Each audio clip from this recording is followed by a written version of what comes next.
When the patient and the surgeon agree that we need to do the surgery, we have to make sure that the patient is fit for the surgery. The process of the surgery begins with the patient need to see our internist to make sure that they fit for the surgery. In some patients, they need to see the cardiologist as well to make sure that the heart is okay for the surgery. And this is a big team. We have a good team that we call the multidisciplinary team in our hospital. And this will be facilitated by our international medical service.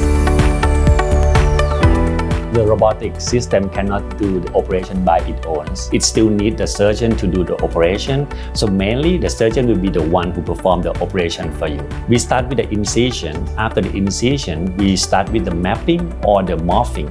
So the robotic can help us to identify or to locate the deformity of the bone. Because each patient have different bone morphology, with the robotics can help to correct the data points. So normally with the VELYS system, it can correct around 2,000 data points in each knee. So this one can help the surgeon to plan the bone cut according to each patient bone morphology. Second one, after the morphing, we do a bone cut. The robotic system can help to guide the surgeon to do a more precise bone cut. After the bone cut, we put the implant for the try, and then we measure the tension of the soft tissue.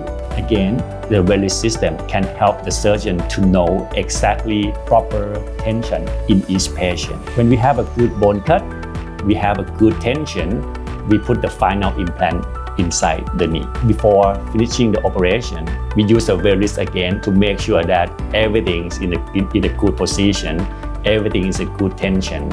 So when we have a perfect outcome during the operation, so we finish the operation.